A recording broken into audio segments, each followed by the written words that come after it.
నమస్తే, welcome to our channel. నేను విశాల్ని. మాజీ సీఎం జగన్మోహన్ రెడ్డి హయాంలో భారతీ రెడ్డి గారు గతంలో ఉన్నప్పుడు అంటే ఉద్యోగాలు పరీక్షలు లేకుండానే ఉద్యోగాలు కల్పించారంట. అసలు ఏం జరిగింది గత ప్రభుత్వంలో? దీని మీద పూర్తిగా విశ్లేషించడానికి మనతో పాటు స్టూడియోలో ఉన్నారు అనలిస్ట్ అశోక్ కుమార్ గారు ఉన్నారు. వారిని అడిగి విషయాలన్నీ తెలుసుకునే ప్రయత్నం చేద్దాం. అశోక్ గారు నమస్కారం. నమస్తే. జగన్మోహన్ రెడ్డి హయాంలో భారతీ రెడ్డి గారు చేసిన అంటే పరీక్షలు లేకుండానే ఉద్యోగాలు కల్పించారంట. అసలు ఏం ఉద్యోగాలు ఏంటి? దీని మీద స్పందన ఏంటి? అనుకుంటేనే దారుణం. అసలు ముఖ్యమంత్రి గారి సతీమణి అసలు ప్రభుత్వ వ్యవహారాల్లో చెయ్యి అడుగులు పెట్టకూడదు, అనవసరం. ఆవిడకి ఒక సాక్షి మీడియా ఉంది, ఆవిడ పైన ఆవిడ చేసుకోవచ్చు. కానీ మనం ఏ విషయం తవ్వి చూసినా కూడా భారతిరెడ్డి గారి వైపు చాలా వేళ్ళు చూపిస్తున్నాయి, అది వాస్తవం. ఇప్పుడు గన్ షాట్కి నేను ఒక ఆవిడ విషయం నేను చెప్పేదానికంటే ముందు నాకు ఈ నిమిషం నాకు ఒక ఎగ్జాంపుల్ గుర్తొస్తుంది. గతంలో రామారావు గారు సీఎంగా పనిచేసేటప్పుడు ఆయన సతీమణిగా చలామణి అయినటువంటి లక్ష్మీపార్వతి ఏ విధంగా అయితే ఈ ప్రభుత్వంలో ఇన్వాల్వ్ అవ్వడం, ఆ మినిస్టర్తో ఈ మినిస్టర్తో లాబింగ్ చేయడము, ఆ కాంట్రాక్టర్లు ఈ కాంట్రాక్టర్లతో లాబింగ్ చేయడము, అసలు ముఖ్యమంత్రికి సంబంధం లేకుండా ప్రభుత్వంలో ఇది మరో శక్తిగా తయారైపోయింది. అందుకు వాళ్ళ బిడ్డలు హర్ట్ అయిపోయినారు, వాళ్ళ అల్లుళ్ళు హర్ట్ అయిపోయినారు.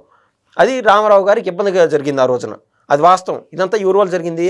ఒక మనిషి, ప్రభుత్వంతో సంబంధం లేని మనిషి ఆడ ఇన్వాల్వ్ అయ్యి ఆ కార్యాల్లో ఇన్వాల్వ్ అయ్యి చేయడం వల్ల. ఇక్కడ మీరు అడిగిన దానికి జరిగింది ఏంటంటే అండి, గతంలో 60 మందికి ఏకంగా ఒక 60 మందికి కేవలం భారతిరెడ్డి గారికి వాళ్ళు ఆవిడ చెప్పినటువంటి పనులు వింటూ ఉండేవాళ్ళు, లేకుంటే సాక్షిలో పనిచేసేవాళ్ళు, ఎప్పుడెప్పుడు మంచి పిల్లవాడు అని మనం అనుకుంటారు కదా జనరల్గా పరిచయాల వల్ల. అటువంటి వారికి ఏకంగా 60 మందికి ఆవిడ ఉద్యోగాలు కల్పించింది. ఏది జనరల్గా ఏదైనా ఉద్యోగాల సాక్షిలోనో ఆవిడకుండే ఫ్యాక్టరీలో కల్పిస్తే ఎటువంటి ప్రాబ్లం లేదు, కానీ గవర్నమెంట్ ఉద్యోగాలు కల్పించడం అనేది ప్రాబ్లం. ఇక్కడ సహజంగా ఏదైనా పరీక్ష రాస్తే ప్లేస్మెంట్స్ వస్తాయి. రాష్ట్రంలో మిగిలిన ప్రజలు లేకుండా ఇదే విద్యార్థులు చదువుకొని పలానా టార్గెట్ పెట్టుకొని నేను ఆ డిపార్ట్మెంట్లో నేను జాబ్ చేయాలా, అగ్నిమాపక సిబ్బంది లేకి నేను వెళ్ళాలా అని చెప్పి అదే పనిగా మైండ్ సెట్ మార్చుకొని చదువుకునే వాళ్ళు ఎంతోమంది ఉన్నారు. వాళ్ళందరూ కడుపు కొట్టినట్టే కదా ఈ రోజున. ఆ రోజు జరిగింది ఏంది, సిఐడి చీఫ్గా ఉన్నటువంటి సునీల్, ఆ సునీల్ని ఇట్ట మార్చారు, ఏది అగ్నిమాపక సిబ్బందికి చీఫ్గా మార్చారు. మార్చినప్పటి నుంచి మొదలు పెట్టినాడు ఆయన కథలో తతంగాలు. ఆయన ఏమని చెప్తాడు, నేను దళితుని, అంబేద్కర్ రాజ్యాంగం అని చెప్తాడు. ఆయనపైన ఏదైనా కేసు పడినప్పుడు మామూలుగా అంబేద్కర్ రాజ్యాంగానికి వెన్నుపోటు పడిచే విధంగా ఆయన ఏంది, ప్రతి ఒక్కరికి న్యాయం జరగాల, ప్రతి కులస్తులు బాగుండాలా అని చెప్పి ఆయన కరెక్ట్గా నీట్గా రాజ్యాంగం పొందుపరిచారు. దానికి విరుద్ధంగా ఈయన ఎవరండి, రాష్ట్రంలో ఉన్నటువంటి విద్యార్థులకు పరీక్షలు పెట్టుకుంటా ప్లేస్మెంట్స్ కల్పించే విధంగా ఆయన ఏ విధంగా చేశాడు, ఇమ్మీడియట్గా ఫోన్ కాల్, ఏది సిఐడి సునీల్కి ఈయన సజ్జల రామకృష్ణారెడ్డి నుంచి ఫోన్ కాల్ వస్తుంది. సజ్జల రామకృష్ణారెడ్డికి ఎవరికి నుంచి వస్తుంది, ఆ సిఫార్సులని ఈ 60 మందికి, సిఫార్సులు అంటే రికమెండేషను, ఆ రికమెండేషన్లో 60 మంది లిస్ట్ పంపించేసి ఈ 60 మంది ప్లేస్ అయిపోవాలంటే వాళ్ళకి ఇంటర్మీడియట్ ఉండదు, డిగ్రీ ఉండదు, అటువంటి వాళ్ళకి ఏ రకంగా ప్లేస్మెంట్ చేసేసారు. అది ఏమి దారుణం. మిగిలిన వాళ్ళ పరిస్థితి, వాళ్ళలో మీ పార్టీ వాళ్ళు కూడా ఉంటారు, కష్టపడిన వాళ్ళకి ఏదైనా అవకాశం కల్పిస్తే ఒక రకం అండి, పిండి కొద్దీ రొట్టె అంటారు, కష్టపడినవాడు కష్టపడినంత. అట్ట కాకుండా జగన్కి జేజేలు, మా భారతమ్మకి జేజేలు ఇలా చెప్పిన వాళ్ళకి పోస్టులు కల్పించేది, ఇది మరీ దారుణం. ఇది చూస్తూ ఉంటే నాకు ఆయన ఆర్జీవీ ఎవరైతే 1,28,00,000 దాకా అప్పట్లో రాష్ట్ర ప్రభుత్వం నుంచి లబ్ధి పొందినాడో, కనీసం నన్ను అడిగితే 1,00,000 వ్యూస్ కూడా లేనట్టున్నాయి. ఆయన తెలుగుదేశం పైన ఒక సినిమా వ్యూహం ఏదో సినిమా తీసినట్టున్నాడు. ఆ వ్యూహం సినిమా తీసినందుకు ఎప్పుడు పబ్జీ ఆడే జగన్మోహన్ రెడ్డి గారు ఆయన తృప్తి పడి ఆ సినిమా చూసి ఆయన అంతటికి ఆయన సాటిస్ఫై అయిపోయి 1,28,00,000 దాకా, అంటే 2 దఫాలు, ఒకసారి 54 లక్షల పేమెంట్, ఒకసారి 68 లక్షలు చేంజ్ పేమెంట్ ఏదో చేసినట్టున్నారు.